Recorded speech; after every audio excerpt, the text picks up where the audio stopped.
Okay. Now let's talk about financial independence. How to become rich by 40, 35 if you're extra bright, much sooner if you find an opportunity like I did. Let me show you how I did it. Financial independence. First of all, I like the phrase financial independence. Some people are a little bit concerned about using the word becoming rich or becoming wealthy, and I can understand that. I struggled a little bit with this. Is it okay to go for becoming rich, go for becoming wealthy? And maybe that's a bit too strong a word or strong a term. So here's what I've come up with that I think is comfortable for me, and that is how to become financially independent. I think it's every person's heritage here, especially in America, to become financially independent. Now, let me give you my definition of financial independence. Financial independence is the ability to live from the income of your own personal resources. Financial independence. Now it depends on how you want to live. If you need $2,000, $3,000 a month, if you need $4,000 or $5,000 a month, if you need $10,000 a month, some people may need, $100,000 a month. But whatever you would need to live, and you could earn that living from the income of your own personal resources, that's what I call financial freedom, financial independence. And let me show you how to acquire it. If you start at age 15, between ages 15 and 35 is 20 years. And in my personal opinion, based on my own studies and my own experience, 20 years, in my opinion, is enough time to become financially independent. If you're not, you don't live in the wrong country. Probably what's happened is you have the wrong plan. And it's easy to be a nice person with the wrong plan. I found that when I was 25 years old. I was broke at age 25, and I was a nice guy. You would have liked me. But I'm telling you, my plans up until then, especially my financial plan, left me broke. I totally changed it the next 6 years, and I became financially independent. So I know what I'm talking about. It is possible in a reasonable amount of time, 15 to 35, whatever, 20 years time, enough time. You can do it in a much shorter period of time, like I did if you want to, but this is a reasonable enough time. But here's number one. First of all, you got to have the right philosophy. Philosophy is our ability to gather knowledge and sort through it and decide what's valuable. To develop a philosophy about life, a philosophy about our health, a philosophy about our family relationships, a philosophy about economics. And if you develop the right philosophy, that's what helps to set this sail, so that in 6 years it takes you where you want to go, instead of winding up like I did that first 6 years of my economics, broke, no money, empty bank account. The right philosophy. Now let me give you a couple of philosophies to consider. Here's the first one.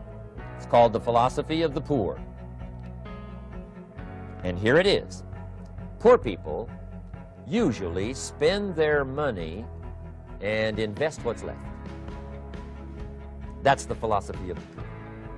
Now here's the philosophy of the rich. Rich people invest their money and spend what's left. And here's the startling answer. It really doesn't matter what the amount is. What's most important is not the amount. What's really important is the philosophy. So I would ask you to adopt this philosophy of spending after you have invested. Invest first, then spend. And I've got a little formula that I'm going to share with you. Now, what should a child do with a dollar? I mean, there's a lot of debate going on, I'm sure, across the country on what a child should do with a dollar. Here's one opinion. It's only a child and it's only a dollar. What difference does it make? Well, in my opinion, it makes all the difference in the world. A person's economic future starts with a child with a dollar. Somebody says, oh, no, you're only young once. Let him spend it all. Well, when would you hope that would stop? Somebody says, well, wait till he's 50 and broke like me, and then he'll learn. Well, no, we don't want to wait that long. If I would have known earlier than age 25, I would have changed. In high school, if they would have had classes called Wealth 1, Wealth 2, I'd have taken both classes. I would not have waited until age 25. So, the earlier the better. So, what should a child do with a dollar? Here's the simple premise to begin with. Don't spend it all. And if a child wants to spend the whole dollar, you got to say, hey, don't spend it all. You know, don't spend it all. They'll say, why not? It's my dollar. I earned it. You say, I know you earned it, but don't spend it all. They'll still say, why not? Say, let me show you why not. So you put them in your car, take them to the other side of town, and show them where people live that spend the whole dollar. Just drive them around. Kids learn best by visual. Just drive around and say, would you like to live here? Kid says, no. Would you like to live like these people live? Kid says, no, no. Then you can't spend the whole dollar. So kids will get the message. So, you know, take them to the other side of town and show them around, unless you already live there, and then just show them around. Anyway, don't spend the whole dollar. Now, let me give you my best view of what to do with the dollar. And I promise you, if you started at age 15, now if you're over 15, right, you've still got plenty of time. You still got 20 years. You know, if you're 30, you've still got 20 years. I mean, you know, you still got plenty of time to start what I'm about to share with you. What to do with a dollar. Here's my first bit of advice. Never spend more than 70 cents. Never spend more than 70 cents. Now, you got to pick some number, and the number you pick is going to be determined by your philosophy. It's going to be determined by what you've been taught or your experience teaching yourself. When I first met my teacher, Mr. Schoaf, I was at about 110% of each dollar. You know, I'm down at Budget Finance, hawking my furniture in my car one more time. And then I learned a whole better formula for financial independence. Number one, don't spend more than 70 cents. Now, kids say to me, well, okay, what do I do with the other 30 cents? And here's what I teach them. 10 cents for charity. Charity or church, or helping people that can't help themselves. 10 cents to support worthy projects. Projects that you feel good about. 10 cents out of every dollar. It's called being generous with part of what you've taken out of society. Now, in my opinion, nothing teaches us character better than generosity. No class, no teacher, no book teaches generosity, teaches character better than generosity. And the best time to start is when the amounts are small. And I know if kids learn these lessons well, they'll give a dime out of the dollar, help people that can't help themselves, support worthy projects. Or if you belong to a church, they teach tithe, peace out. It's very important. Now, because when the amounts get larger, sometimes it's a little more difficult.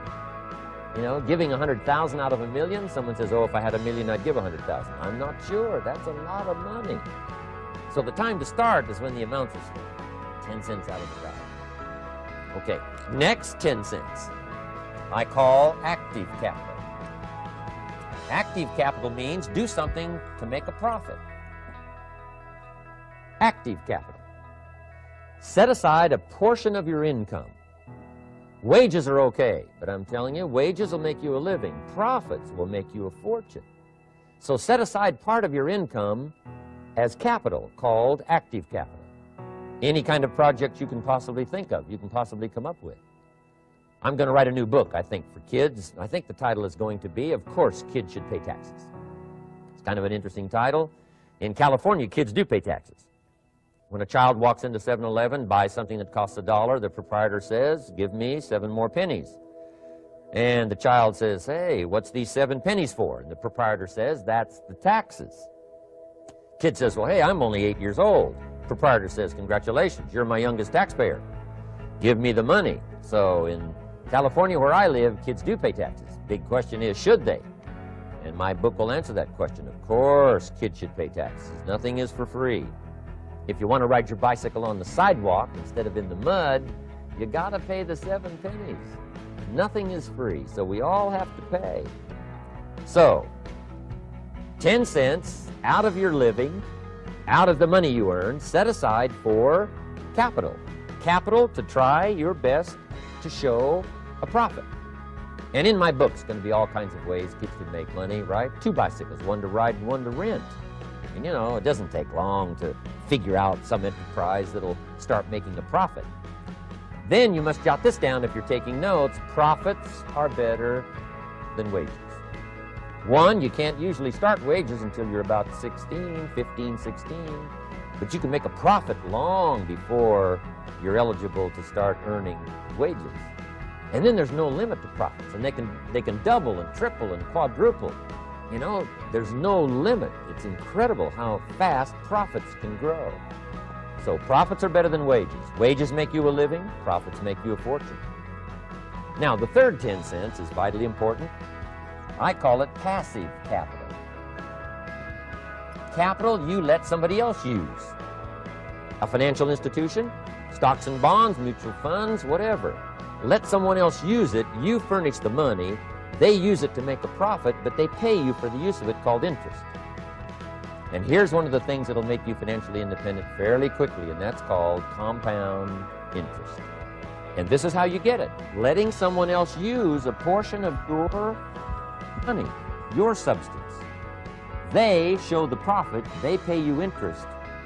And this passive capital, I'm telling you, over a sustained period of time, if you'll develop this little 10, 10, 10, and 70, especially starting at age 15, I'm telling you, by the time you're 35, you will be financially independent.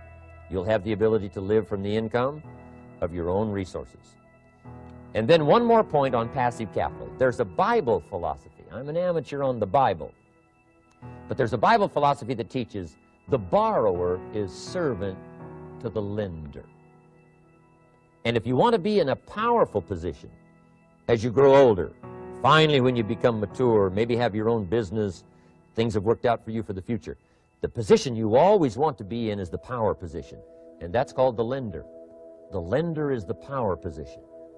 So if kids learn early enough, and then you ask them what they'd like to be when they grow up, I'm telling you, once they understand, they'll say, well, one of the things I want to be is one of those lenders. That's the power position, not the spender. No, you'll be pitied the rest of your life if you just become a spender. You got to become a lender. And I think this is one formulas to follow. 10 cents out of every dollar. Let someone else use it. Be the lender, power position. Then try to show a profit. Can't we teach our children how to take $1, search the neighborhood, find a broken wagon, pay $1 for it, bring it home, you know, clean it up, sand it until it's clean, paint it red till it shines, straighten out the wheels till they're true, take it back to the neighborhood, sell it for $5? Anybody can do that. Now, does the child deserve $4 profit? And the answer is yes. Society now has a mended way. That's what America's all about. Finding something, touching it, making it better, making a profit, taking part of your resources, helping people who can't help themselves. Let someone else use it to make a profit. Some projects require more capital than one person has. Exciting. And then let them pay you for the use of it. America's had this philosophy now all these years. Communism has taught all these years capital belongs in the hands of the state, not in the hands of the people. We've been teaching all these years capital belongs in the hands of the people, not in the hands of the state. And we turned out to be right. Capital in the hands of the kids, capital in the hands of the people. Enterprises that make a profit, enterprises that grow. It's the hope of our future. So that little simple formula, I hope will help you. Now, one more key on financial independence, and that is attitude. Attitude. Here's number one. I used to say, I hate to pay my bills. My teacher straightened me out on that. He said, let's see, Mr. Rohn, what you hate to do is pay $100 on an account and reduce your liabilities and increase your assets. I said, well, no, not if you look at it that way. He said, well, it all depends on how you look at it. So wouldn't you love to pay your bills, reduce your liabilities, increase your assets? You've got to have that kind of attitude. I found out the same attitude about taxes. I used to say, I hate to pay my taxes. And Mr. Shove said, well, that's one way to live. But don't you understand? Taxes is how we care and feed the goose that lays the golden eggs. Wouldn't you want to do your share? Someone says, yes, but the goose eats too much. Probably true. But hey, we all eat too much. We all need to go on a diet. Better a fat goose than no goose. So I finally became a happy taxpayer. Now, I think taxes are too high, so I'm working to get taxes lowered for our economic future. But then whatever they turn out to be, I gladly pay, do my part, because that's what makes the whole system run, each of us doing our part. Let's talk now about what to do with the dollar, especially for teenagers and for kids. This is really important, because this is one of the best places to start when you're like 15 years old. mid-teens, this is a great place. What to do with the dollar. Now here's the tendency on attitude, because attitude determines so much of our lives. What difference does it make if a child has $1 when you ask what should he do with it? It's only a child and it's only $1. But see, here's where it all begins. Your financial journey begins with what you do with the first dollar. It's where it begins. Now, sure, you can do the wrong things and finally correct that, get on a better path, but it all begins on what you do with your resources. Jot this phrase down. It's one of the best for the weekend. Here's the 2 challenges of life. Number 1, the development of our full potential. That's challenge number 1. Challenge number 2 is the wise use of all our resources. That sums up life in general. The development of all of our potential and the wise use of all our resources. One of our resources is time, and we talked about that. Now we're going to talk about the wise resource called money. And let me share with you now a little plan. Because when I met Shof, and he asked me about my financial condition, he said, how much money have you saved and invested the last 6 years? And I said 0. He said, not a good number. Here's what I told him. If I had more money, I'd have a better plan. Now jot this down, because here's what he said. If you had a better plan, you would have more money. Next key phrase, it's not the amount that counts, it's the plan that counts. So let's start with something now as seemingly as small as $1. What should you do with it? Here's what we teach, teenagers especially. You should never spend more than 70 cents. Never spend more than 70 cents of each dollar you earn, or each dollar that comes your way, by gift or by labor. Now, you've got to have some plan what to do with your dollar. I've developed this little plan simply for suggestion, and then you've got to do the rest to revise it and do whatever you want to with it. But here's what I teach. Never spend more than 70 cents. You got to pick something, some number. This is the best one I could figure out. Now we've got another 10 cents, and another 10 cents, and another 10 cents, which is the 30 plus the 70, which is the full dollar. So we spend nothing more than 70 cents. Now what do we do with the other 30? Here's some of the most important information. 10 cents is for charity, or for church, or whatever worthy projects you think you might engage in. Here's one of the best things to teach kids, generosity. Because first we're going to teach abundance, to provide more than you could use for yourself. The be fruitful philosophy means to produce more than you need, so you have more than necessity. You have some to share. Some churches teach a 10%, a tithe they call it, which is fine. The key is to either administer this 10 cents yourself or to give it to some institution, a church or whatever, and let them spread it around. Let them put it where it's needed. Now, if you're going to give to some charity or church, you must let them take you on the tour and show you where it goes. Okay, if you part with the money, let them give you the tour. Here's where the 10% goes if you're going to tithe. Because now that gives you great joy to give 10%. Because you say, hey, here's what it's doing, here's what it's doing, here's where it's going, here's who gets it. Okay? Now the next 10 cents is called the use of capital. Here's what capital and capitalism is. So jot this down. Capital is any value you set aside. Capital is any value you set aside to be invested in an enterprise that brings value to the marketplace, hoping to make a profit. That's what capital and capitalism is. I can say it in one sentence.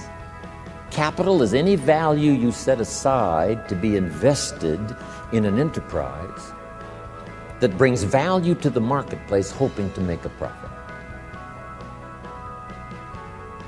Now, the capital is the value you set aside. Taking capital and investing it in an enterprise and bringing the value to the marketplace we call capitalism. Capital and capitalism. Now, who can understand this? first of all, the farmers understand it. Here's what seed corn is. It's capital. It's seed corn means the seed that you set aside to be planted in the ground, take care of in the summer, hoping to have a profit and a harvest in the fall. So the farmer sets aside his seed corn. Question, would he let his family eat it? No, this seed is not to be eaten.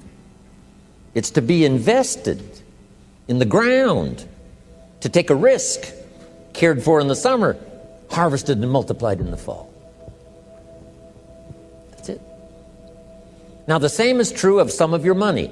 If you set aside, and I suggest, part of your capital should be set aside for an enterprise to show a profit.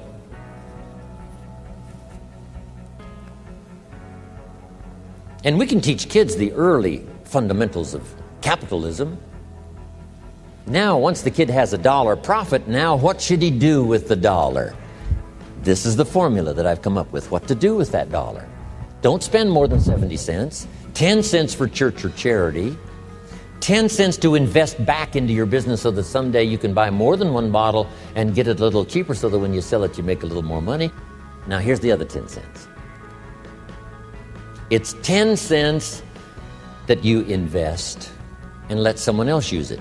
This is called active capital, where you actually engage in the enterprise that makes a profit. Now, another 10 cents is for passive capital, where you let someone use this 10 cents out of every dollar. You put it in a bank that pays interest. They use it and they pay you for the use of this money. That's called passive capital. So we've got active capital and passive capital. Maybe you invest this in a stock eventually if you have enough money, and the stock pays you dividends, and also there may be an increase in the value of the stock. So this is the little formula I come up with: 70, 10, 10, and 10. It's very simple. And kids can figure it out, kids can understand it. Enterprises that kids can be involved in starting early. Now, when you first start, if you're an adult now, you may be in such bad shape financially that you couldn't do the 70, 10, 10, and 10. If you're in real bad shape, you may have to do the 97, 1, 1, and 1. Because it may take this to pay your bills if you haven't had a good plan up until now. But jot this down now, it's not the amount that counts, it's the plan that counts. So let's say you were in such poor financial shape, you had to start 97, 1 for charity, 1%, another 1% for active capital, another 1% for passive. Now here's the key, to get these numbers starting up and get this number starting down. If you will actually do this, you can't believe how exciting it is to... And I came up finally with the 70, 10, 10, and 10. Don't spend more than 70% of your income. 10% for church or charity. 10 cents active capital, buy and sell, see if you can make a profit. And 10% for passive capital, let somebody else use your money. Pay you interest, dividends, stock increase, whatever. It's a pretty good plan, 70, 10, 10, and 10. A lady in Mexico the other day said, I heard your plan 10 years ago. I followed it. She said, I'm now a millionaire. I own 2 different properties because you also said don't buy the second car until you've bought the second house.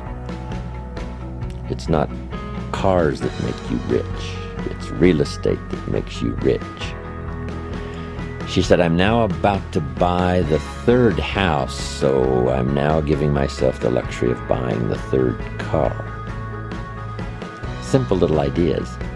And she said, I followed the 70, 10, 10, and 10, taught it to other people. They're following it and getting great results. One thing I didn't know when I was growing up and found out at age 25, that you could work both on your living and your fortune at the same time if you had a good plan. Don't just work on your living, work on your fortune. Work on becoming financially independent.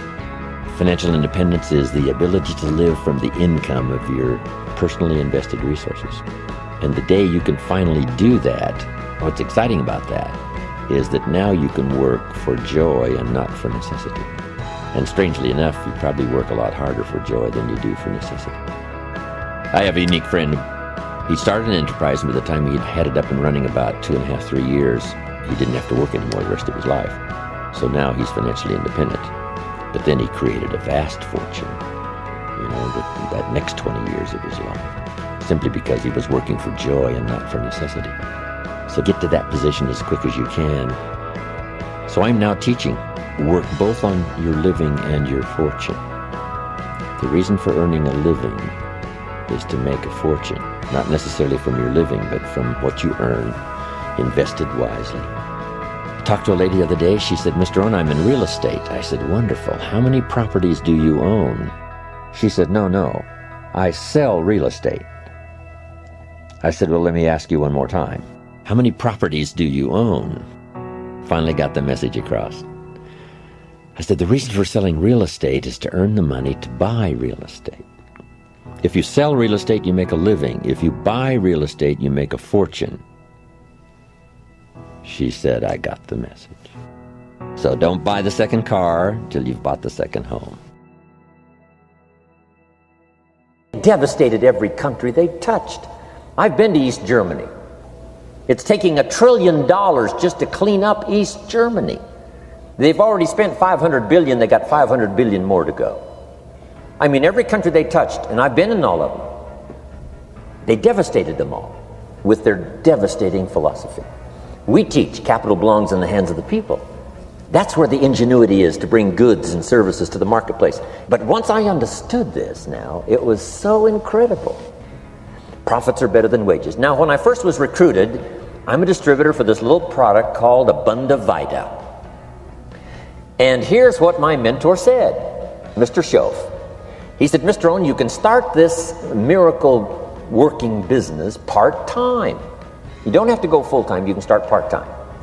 And he said, if you'll devote, to start with, let's say 10, 12, 15 hours a week, where you'll start making a profit, here's what you can now say: "I'm working full-time on my job and part-time on my fortune." Because profits lead to fortune.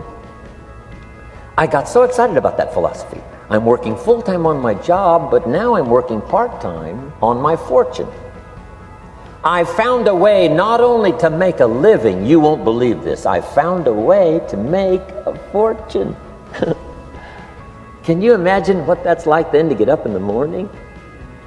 To go to work on your fortune? Not to go to work to pay the rent, which is okay, but a chance to go to work to make a fortune? And I said, right now I'm working part-time on my fortune and full-time on my job, but it won't be long until I'll be working full-time on my fortune. Can you imagine what life is going to be like? Now, here was my first goal when I started, and that was part-time. I wanted to equal on my profits part-time what I was earning on my full-time job. This is called the magic of part-time. It is so thrilling for people to start working the business part-time, because now you can work on profits, and it doesn't take very long. If you'll really concentrate on those 10, 12, 15 hours a week, it won't be long if you really do it right and learn some of the skills I'm going to talk about. It won't be long until you can be earning as much part-time working on your fortune as you are full-time working on your job. I did that in less than 6 months. Now I've got an incredible invitation. I found a way part-time to work on my fortune, and I'm making as much money at that as I am on my full-time job. Would you like to hear my story? It was incredible. Now, here was my second goal: to make twice as much money part-time working on my fortune as I was working full-time on my job. And I reached that in less than a year. Making twice as much money part-time working on my fortune as I was full-time working on my job. Now I've got an incredible invitation that won't quit. I found a way, through a unique opportunity, to work part-time on my fortune, and I'm now earning twice as much money as I am working full-time on my job. Would you like to hear my story? Do you imagine anybody would say, "No, I don't care to hear your story"? No. everybody I said that to said, "Wow, yes, what are you doing?" I said, "I'm glad you asked. Let me tell you." Now, when I started making twice as much money part-time as full-time, here's my dilemma. I didn't want to go full-time. And why not go full-time? And the reason was because I didn't want to give up my electrifying story. Right? It was so powerful, nobody could resist the invitation to at least take a look. I didn't want to give it up, and I hung on for I don't know how long until it was, almost insane. And then finally, reluctantly, I gave up my full-time job. But now you can imagine the thrill and excitement of going to work full-time on my fortune. It was incredible. Here's the next one. Philosophy that helped change my life. It's not what happens that determines your life future. It's not what happens that determines your life future. It's what you do about what happens. All of us are in like a little sailboat. And it's not the blowing of the wind that determines your destination. It's the set of the sail. So jot this phrase down. It's one of the best to understand. Kids need to understand it. The same wind blows on us all. The wind of disaster, the wind of opportunity, the wind of change. The wind when it's upside down, the wind when it's favorable and unfavorable. The same wind blows on us all. The economic wind, the social wind, the political wind. The same wind blows on everybody. The difference in where you arrive in 1 year, 3 years, 5 years, the difference in arrival is not the blowing of the wind, but the set of the sail. And that's what learning is all about, to set a better sail this year than last year. To set a better sail. The first 6 years of my economic life, I wound up broke. Second 6 years, I wound up rich. You say, well, the Democrats must have finally gotten power. No.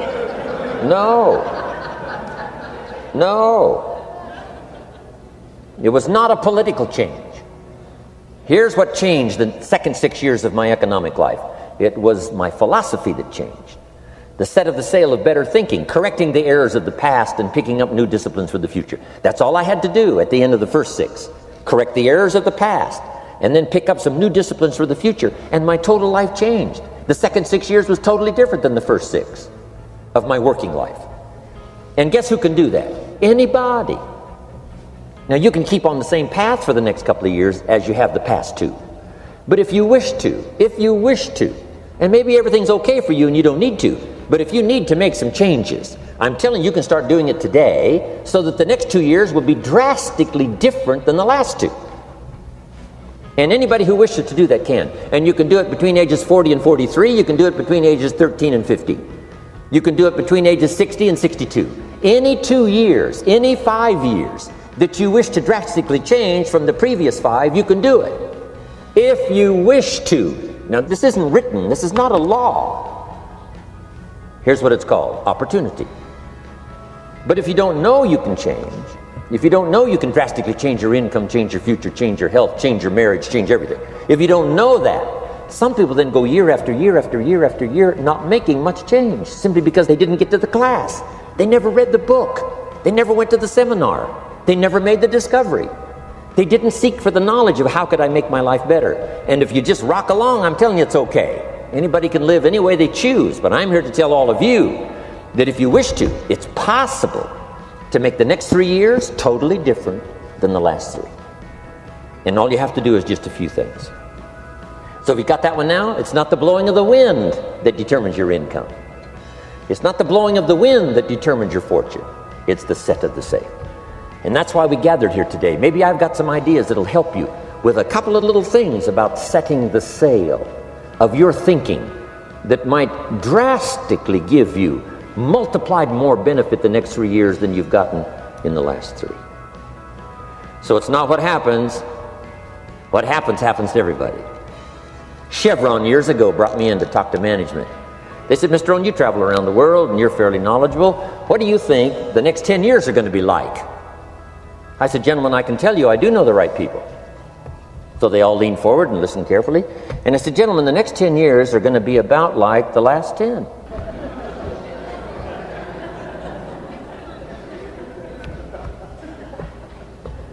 The next season after fall is, I promise you that's not going to change. After day comes night. I promise you that's not going to change. Here's how the last 6,000 years reads. If you want to make a note of Jim Rohn's vision of history the last 6,000 years, here's how it reads. Opportunity mixed with difficulty. It's going to read like that, looks like, for the next 6,000 years. Opportunity mixed with difficulty. Now, sometimes there seems to be more opportunity than difficulty, and then sometimes there seems to be more difficulty than opportunity, but the mix isn't going to change. After expansion comes recession. But after recession comes expansion. Not to think so, see, is naive. And once you've got just a little of this stuff settled, then you know exactly what to do. You know exactly what to anticipate, so you can be ready. Now, here's the next one. Here's what it says. For things to change, you have to change. I was hoping the government would change, and taxes would change, and economics would change, and my boss would change and be more generous. I wished for everything to change, and my teacher said, no, Mr. Rohn, for things to change for you, you have to change. Don't wish it was easier, wish you were better. Once I understood this, this altered the course of my life. Don't wish it was easier, wish you were better. And here's the big one. Don't wish for less problems, wish for more skills.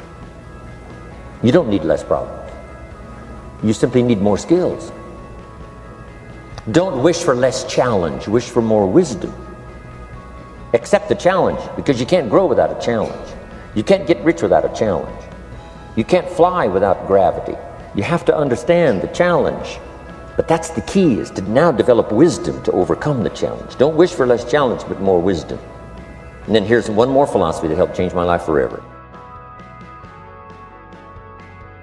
I got rich by the time I was 31. Here's the best advice I give my teenage friends. It was easy. What can I tell you? It was hard? No, it was easy.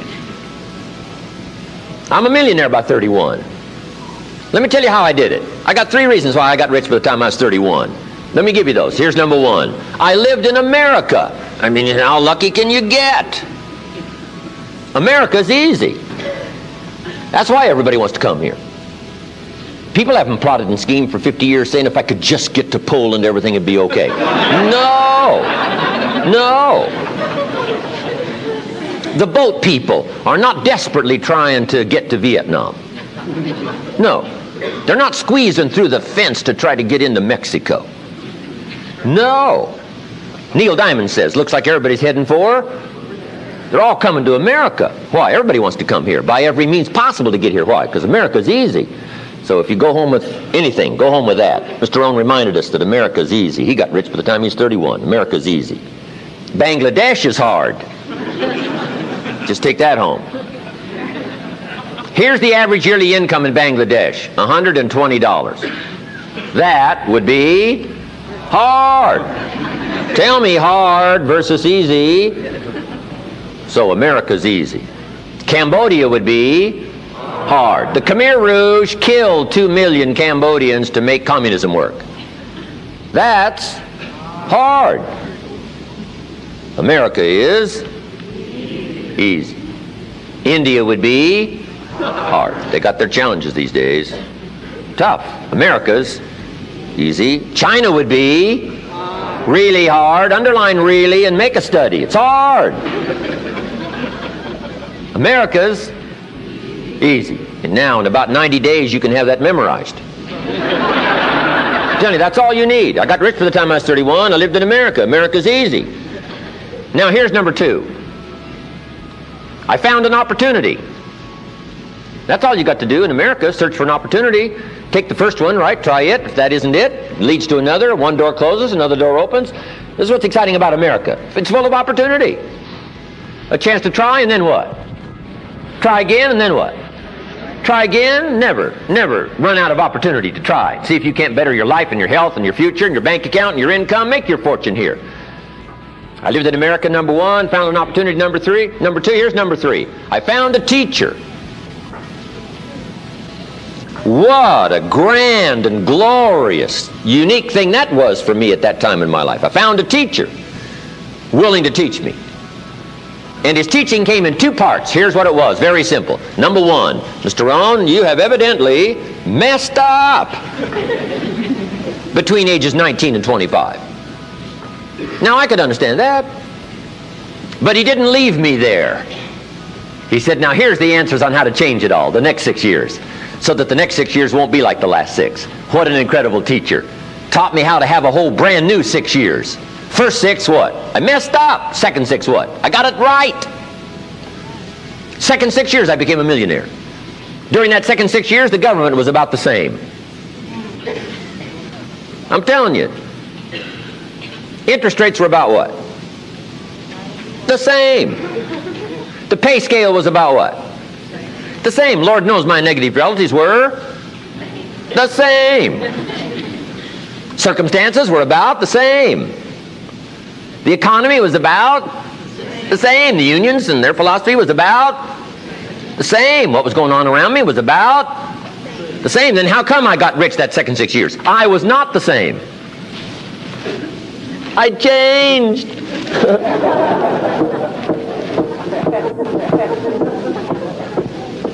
You say, well, Mr. Rohn, if you can do that, can anybody do it? Yes, I invite you on that journey. Anytime you want to.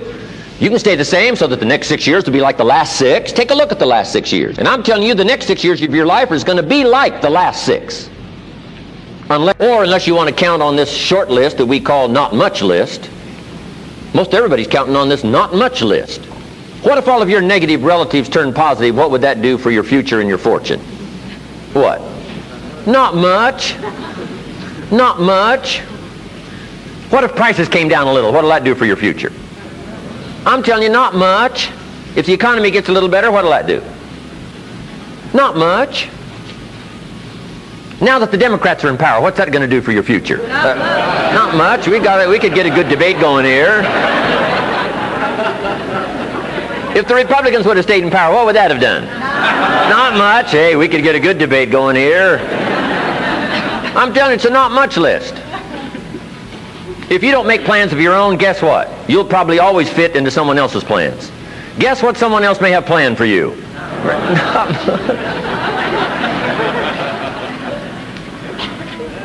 Then what's going to make the difference? You're going to have to make the difference. You're going to have to take charge. Now, Mr. Schoaf, my teacher, gave me a promise, and I want to give you that promise now. Here was the promise I got, and I bring it to you. Here's what my teacher said. If you will change, Mr. Rohn, he said, if you will change, everything will change for you. You don't have to change the government. You don't have to change prices. You don't have to change taxes. Forget all that. He said, if you will change, everything will change for you. And the first thing you start changing is what? Your philosophy. You start changing your mind. You start changing how you think. You start picking up new ideas and information.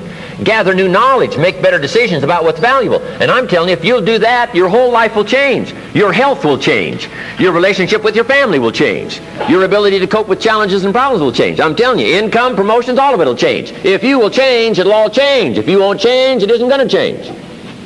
You can keep your fingers crossed if you want to and hope they'll straighten it out.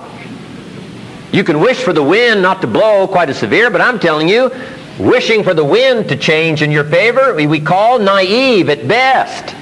Don't do this any longer. Wish for a better wind. The key is to wish for the wisdom to set a better sail. Utilize whatever wind that blows to take you wherever you want to go. That is the philosophy I picked up at age 25, and it revolutionized my whole life. And here's what I found. I found it was easy. I got rich by the time I was 31, and it was easy. Now, here's my definition of easy. Got to jot this down. My definition of easy, meaning something I could do. I figure if it's something you can do, it's easy. Now, here's a parenthesis. Parenthesis. I worked hard at it. I found something I could do, which was easy, but I worked hard at it. I got up early and stayed up late, worked hard that 6 years. But what I did was easy, meaning it was something I could do. You say, well, Mr. Rohn, if it was so easy, how come everybody else around you during that 6 years, how come they didn't get rich? Here's why. It's easy not to. How else would you describe it? That's it. You say, no. For all of the rest of them, it was hard for them and it was easy for you. That's not true. You couldn't debate me on that in front of this intelligent audience. But here's the challenge. Let me give it to you in a philosophical phrase. I tend to be a little philosophical. Here it is. The things that are easy to do are also easy not to do. That's the difference between success and failure.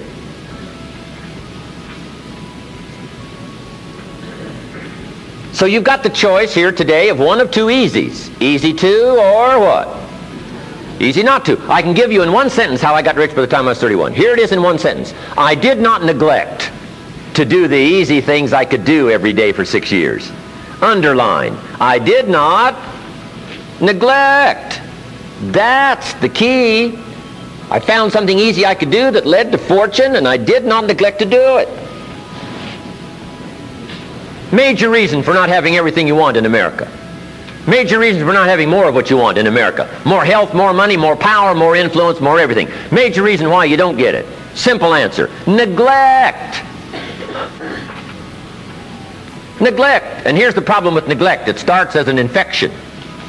And if you don't take care of it, it becomes a disease. And here's what else is the problem. One neglect leads to another. Neglect to do wise things with your money, you'll probably neglect to do wise things with your time. Neglect to do wise things with your time, you'll probably neglect to do wise things with your business. One leads to another, leads to another. Pretty soon, neglect has you by the throat, emptying your purse, emptying your heart, emptying all of your chances for equities and power and all the good things. Neglect. What if you should be walking around the block every day for your good health and you don't? I'm telling you, you're on the wrong track. You should do it, you could do it, you don't do it. That's called formula for disaster. All you've got to do is let that and a few other things accumulate for 6 years, and now you're driving what you don't want to drive, wearing what you don't want to wear, living where you don't want to live, doing what you don't want to do, maybe having become what you really didn't want to become. I'm telling you, that's it. Just neglect along, drift along, and it's got you by the throat. It'll take all your values, leave you with just a little bit of dust in a summer wind, and it'll soon be gone. I hope I said that well. That's it. It's where I found myself at age 25 until my teacher came along and said, Mr. Rohn, up till now you've messed up. Let's see if we can't clean that up, change it all. I did. Changed my life. Not just the money, all the rest of the values that came pouring in when I understood that it was me. It was me. So take the easy approach. This stuff's easy to figure out.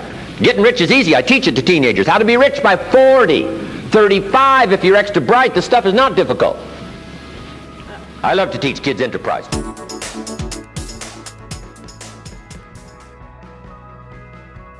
So now let's talk about time management.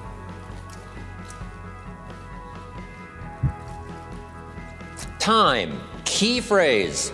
We all have a limited supply. My father had 93 years, but it seemed short.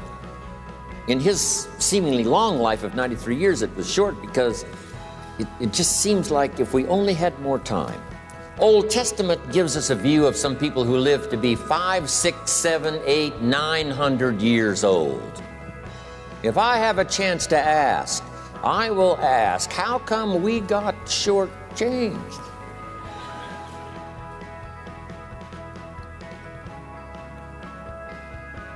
Wouldn't that be a good question if you had a chance to ask? Imagine 700, 800, 900 years to watch generation after generation after generation after generation stay healthy and well. I mean, you gotta be healthy to make it to 900. You gotta take your vitamins.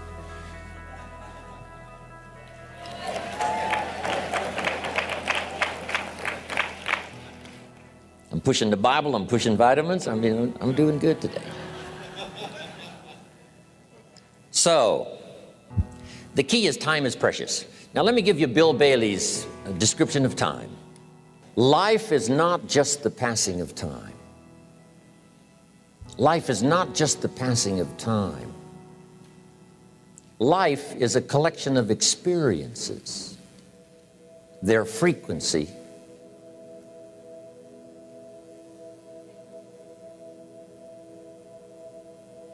and their intensity. Life is not just watching the clock tick away. Life is a collection of experiences, their intensity, their frequency. When my friend Mark died at age 44, someone says, that's young to die. But what if he lived 4 lifetimes in one? It might not be too young. So here's whatever the span of your life turns out to be, here's what you want to fill it up with: experiences and the intensity of those experiences.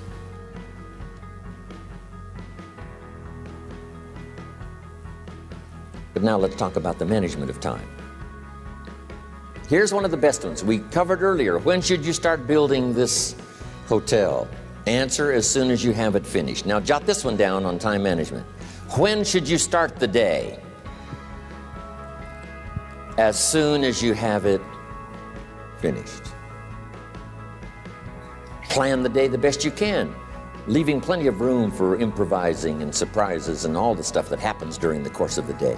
But if you've planned a good, productive day, now you start that day, you can't believe how much more valuable your time will be. Don't start the day until you have it finished.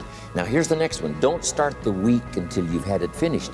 Now to lay out a week is a pretty good challenge. Next, don't start the month until you have it finished.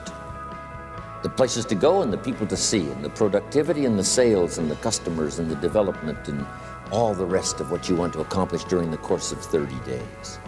Don't start the month till it's finished. And then here's the big one. This is really challenging. Don't start the year until you have it finished. To the best of your ability. It can't be finished like minute by minute. But in terms of the sweep of what you want to accomplish in the year 2002, make sure that that's set and ready to go by the time January 1st rolls around.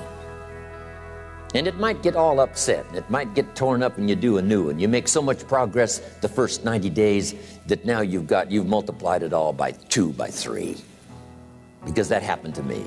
I thought, wow, this is going to be a great year. By the time I'd finished the 3rd month, I'm rolling, I'm soaring. So many things are happening, I revised my whole year's plan. Okay. Now, jot this down. Approaches to the management of time. Here's the first one. Ignore the subject. I mean, that's good advice. Don't let anything overly bug you. Because remember now, you don't have to do anything. Someone says, well, I got to get a handle on my time. The answer is no, you don't. If you want to let it all go, you can let it all go. I mean, this is good advice. Somebody says, you ought, you ought, you ought.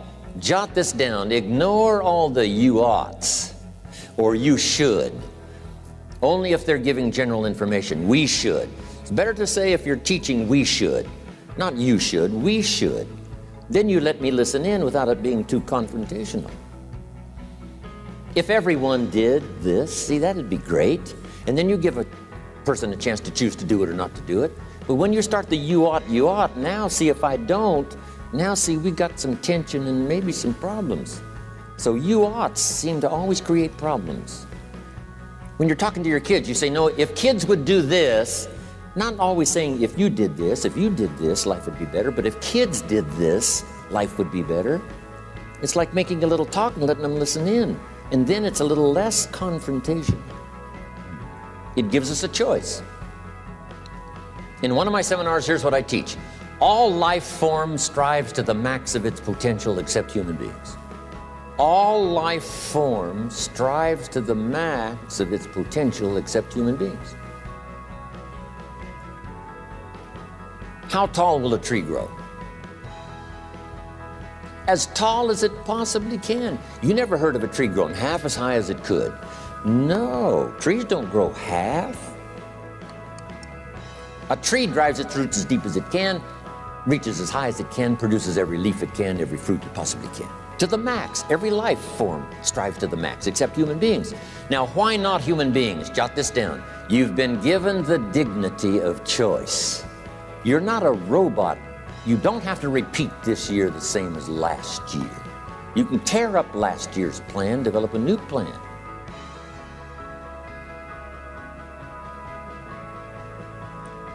So, the dignity of being a human being. Now, here's the choice on being a human being. To be part of all we were meant to be, or to be all. To strive for all, or half, or part, or some. The choice is up to you to develop 1 skill or 10 skills. Someone says, well, I'd be happy with just 1 more language. Well, some say, hey, I'm going to learn 6 or 7. And this is all a matter of choice. And when someone says, no, you ought to learn 4, you've got to resist all that. Because this is personal dignity. And you don't want to destroy someone's dignity by doing all the oughts, and then they feel reluctant to do it. Now we've got problems. So if you want to, just ignore this subject on time management. Now here's the next one. Step down to something easier.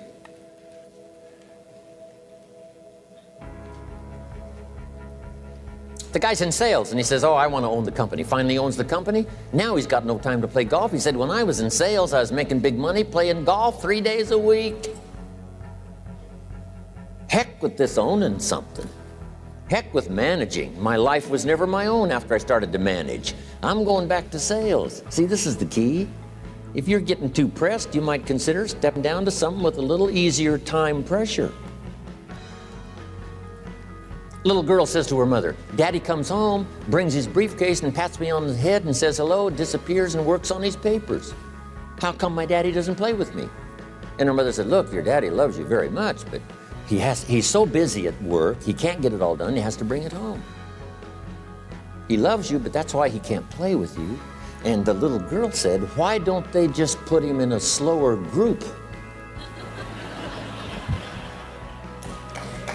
So, jot this down now. If you don't have time for your kids, you might consider joining a slower group.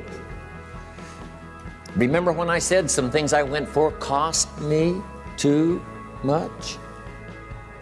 So reconsider. Next key to time management, and that's work longer and harder. But see, there's a limit to that. I almost lost my health the first year. I went so crazy about personal development and achievement. I just went bonkers. You know, I told you I was skinny, but at the end of that first year, I was a walking shadow. And then it suddenly occurred to me, what if I got rich and too ill to spend it? I mean, that was a shocker. So I started, you know, developing a little more reasonable.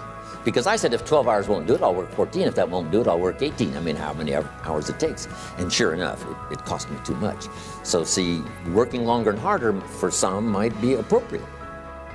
You know, if you're just sitting around not doing that much, this might be good, work longer and harder. But you can only work so hard.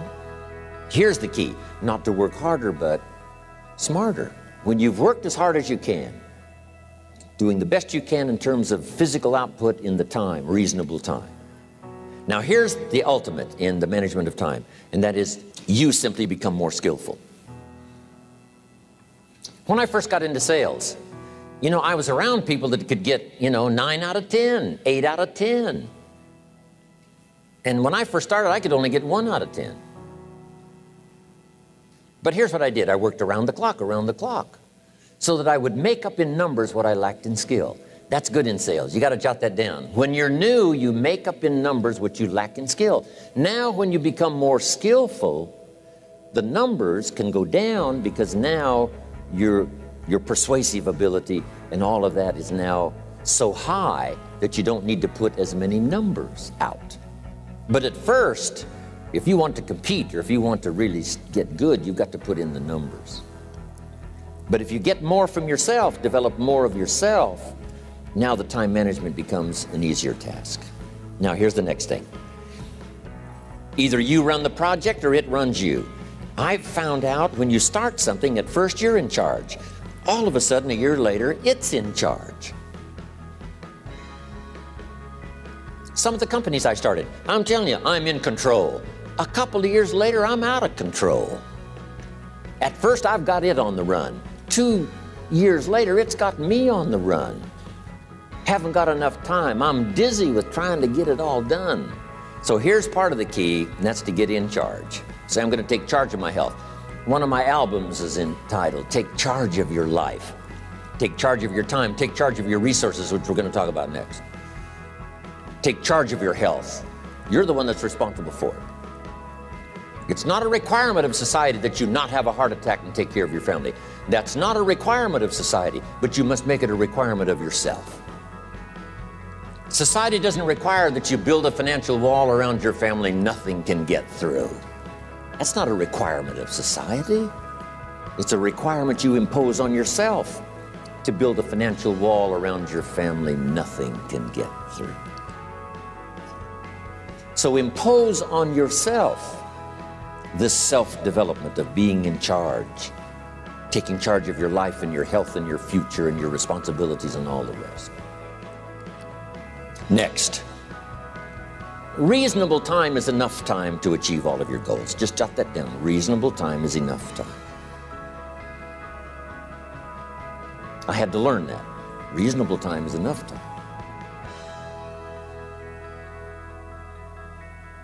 Here's why. It's not the hours you put in, it's what you put in the hours. If you start depositing greater ideas into the hours you've got later than now, I'm telling you, later you can't believe the productivity that will flow. The ideas you can't think of now, a year from now, they'll start to flow. And when you deposit those ideas in the hours you've got, productivity multiplies by 2, 3, 5, 10. Next, time management essential. We've already covered the first one, a written set of goals. And then do priorities on your goals. What's important this week? What's important this month? Here's the next one. Often review. Just go over your goals to make sure that your list is working for you. It's got you inspired. It's got you turned on.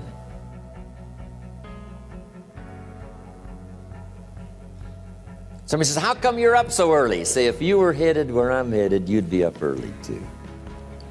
Well, if you were going to meet who I'm going to meet, you'd be up early. If it was going to stack up for you like it's stacking up for me, you'd be getting up early.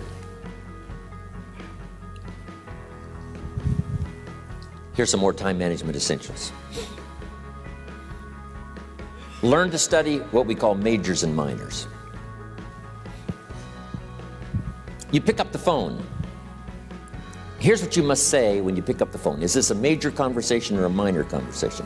If it's minor, a few pleasantries and you're done. If it's major, maybe you've got to make a few notes. So here's the next one. Important conversations, make an agenda before you make the call.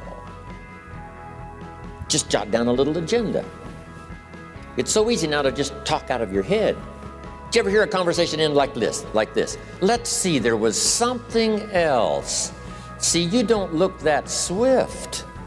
I can't think of it right now. I'll call you back. See, you look a little incompetent. Let's see, there was something. It escapes me right now. Really? So have you got this now?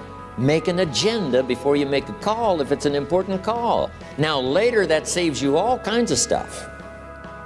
You call John in, the salesman, say, John, remember those 4 things we went over? He said, no, we didn't talk about that. And then you pull out your daytime or whatever, and there's the list you made when you made the call. He said, oh yes, seems like I do remember. And you've got him with your list. If it's just, salespeople especially can talk you out of what's in your head.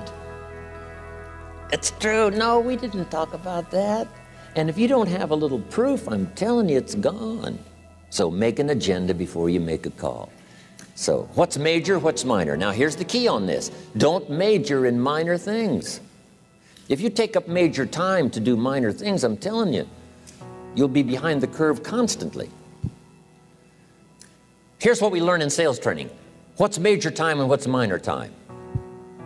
Here's minor time, thinking about prospects. Here's minor time, making lists of prospects. Here's minor time, keeping books on prospects. Here's minor time, going to see the prospect. Here's minor time, evaluating the prospect after you've been there. That's all minor time. Here's major time, in the presence of the prospect. That's major time. And if you took a look, if you're in sales and you took a look at a week, you'd say, my gosh, I'm spending 90% of my time on the minor stuff and so little time on the major stuff in the presence of. How many hours in the presence of in my day? How many hours in the presence of during my sales week? Because the time that really counts is in the presence of.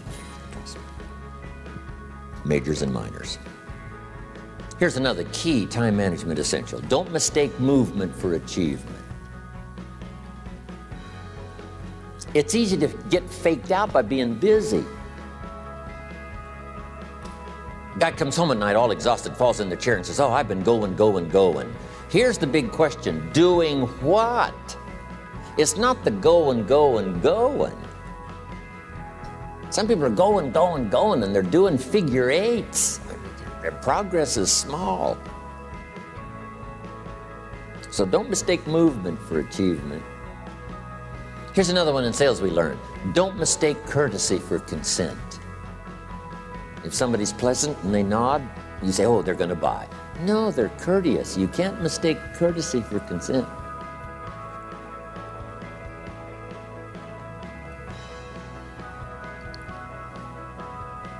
Now here's a big one, concentration. I had to learn this. All those years ago, I'm in the shower trying to compose a letter. Found it turns out to be a strange letter. So here's what I learned to do. Save the work till you get to the office. Save the work till you get to the work. Don't try to get to the office on the way to work. On the way to work, enjoy the way. In the shower, enjoy the shower. Then go to work when you get to work. I found this to be helpful. Concentration. Here's another big one. Learn to say no. I'm telling you, in such a social society we have now, it's so easy to try to be a nice person, saying yes, yes, yes to everything. Find yourself overloaded. Now you got to call and make the, well, gosh, you know, all the time it takes to back out of something that you said yes to too quickly. Here's what might be better. I don't think so, but if that changes, I'll call you. Little things you can use not to overcommit yourself. My friend Ron Reynolds says, don't let your mouth overload your back. It's a good one. Now here's a big one on time management. When you work, work. When you play, play. Don't mix the two. Don't work at play. I used to take my family to the beach and I would bring my briefcase.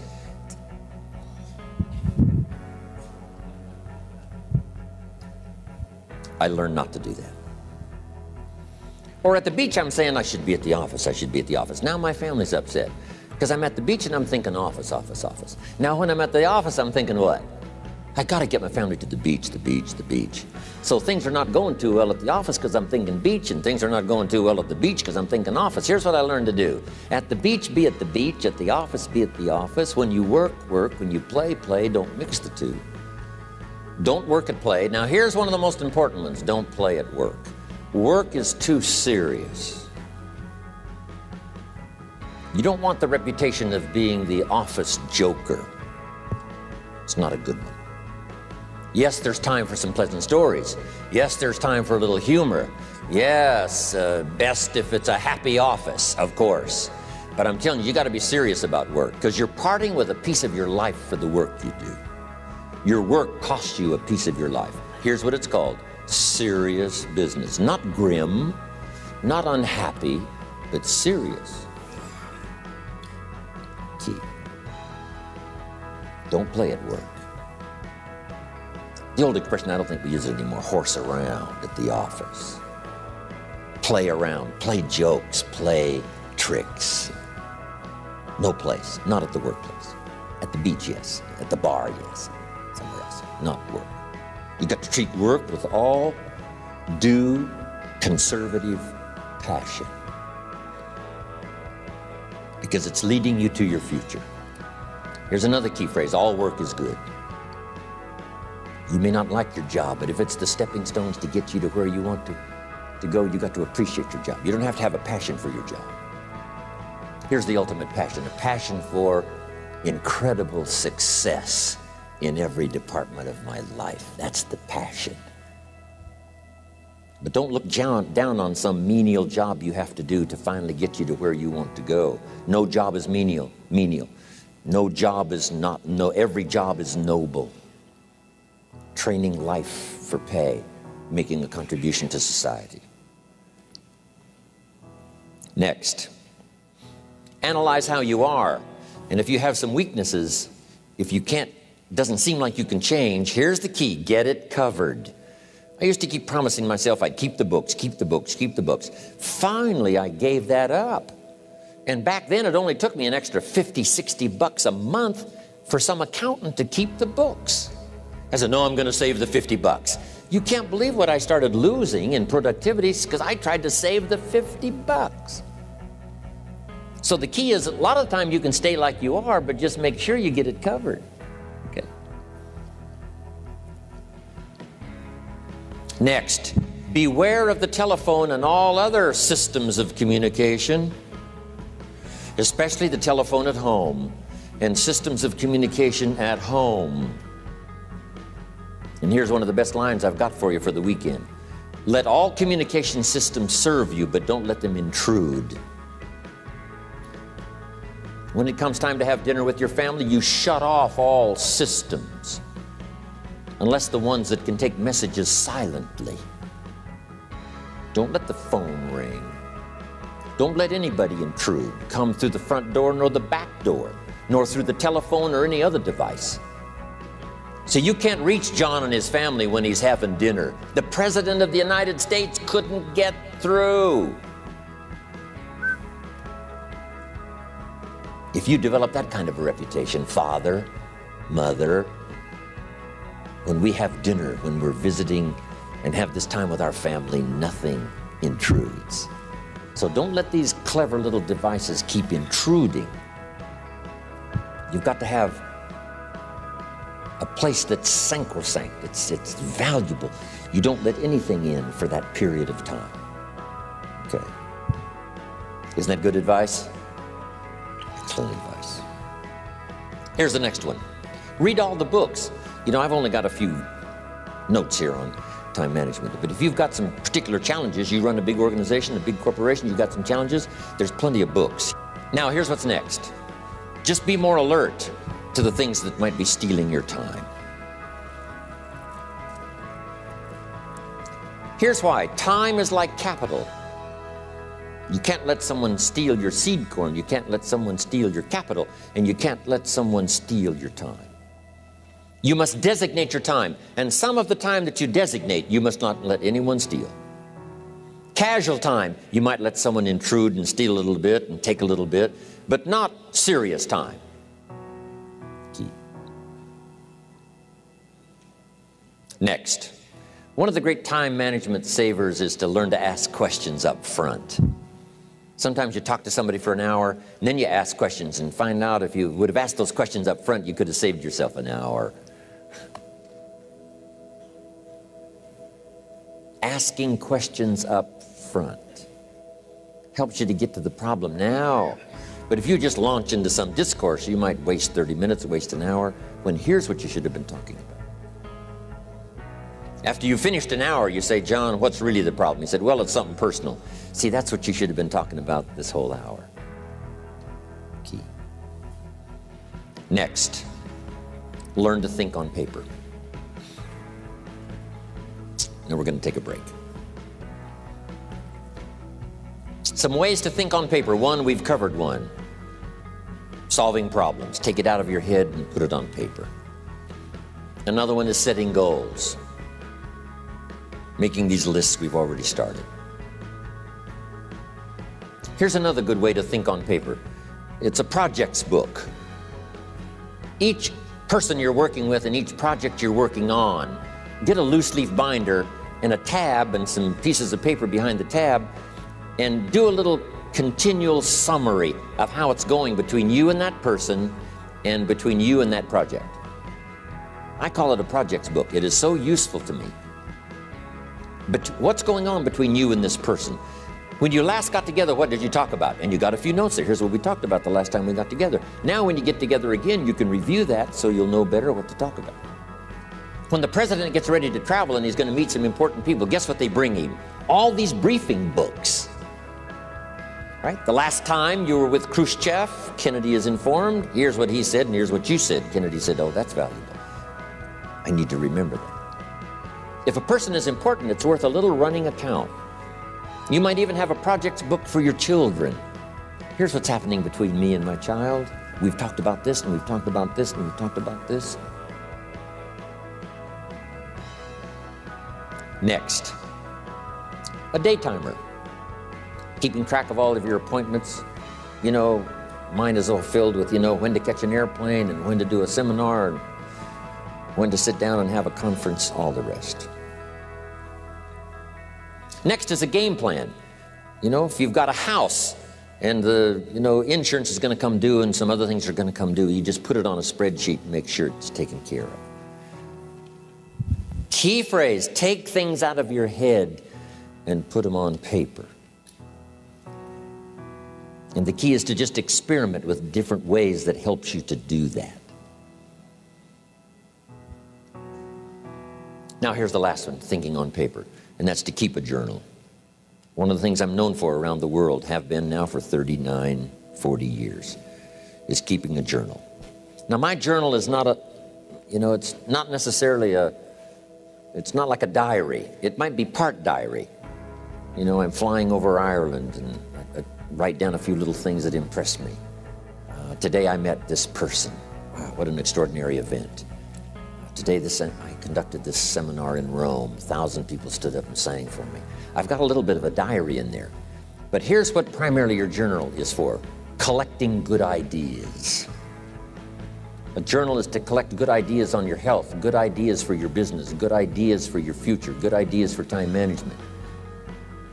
Because I used to take notes on pieces of paper and torn off corners and backs of old envelopes and restaurant placemats. And I threw all this stuff in a drawer. It did not serve me well. I finally learned to get a bound copy, right? And just keep a journal, right? If I was here, I had my journal, I'd be taking notes, right? These 2 days in my journal. Now, if you're caught without your journal, you just take the notes. When you get back home, you put those notes in your journal, throw the paper away. Because we don't usually go through paper to review. But see, my journals now make up a significant part of my own library. My journal's all reserved privately for my children and my grandchildren. Can you imagine what I've collected over the years? It's unbelievable. There are 3 treasures to leave behind. I think you've already got those notes, right? Here they are. Number 1, your pictures. Don't leave the event unrecorded. It takes only a fraction of a second to say, here's who I was with. When I travel the world, right? We take all these pictures, and here's one of the gifts. People send me the pictures they took of me and them. It's part of the treasures I have on the farm. Incredible.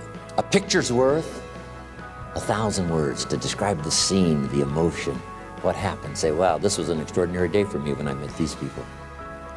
Here's what they told me happened to them when they went to my seminar 10 years ago. Wow, the drama comes back if you've taken the pictures. It's one of the treasures to leave behind when you go. Remember the old photographs that we have now of, you know, 100 years ago, 70, 80 years ago, just a few photographs? What would it be like if you had thousands of photographs of the past, of your history, your mother, your father, right? Grandparents? So change all of that now for your children. Leave all your photographs as a record. Here's what's next to leave behind, and that's your library. The books that changed your life, the books that changed your health, the books that rescued you from oblivion, the books that you passed on to other people, they were so exciting for you, the books that made you financially independent, the books that developed your leadership, the books that gave you wisdom to ponder when things were tough, the books that got you through the winter, the books that helped you to plant in the spring and harvest in the fall. What a treasure to leave behind. If you do that, here's what's for sure. Your books will be more valuable than your furniture. Wow. Now, the third treasure to leave behind is your journals. The notes you took that helped you to live life as you lived it. Long after you're gone, a treasure that children, grandchildren, great-grandchildren will find so fascinating. They may use it to help guide their own life into their own future. Wow. Okay, we've run out of time for time management.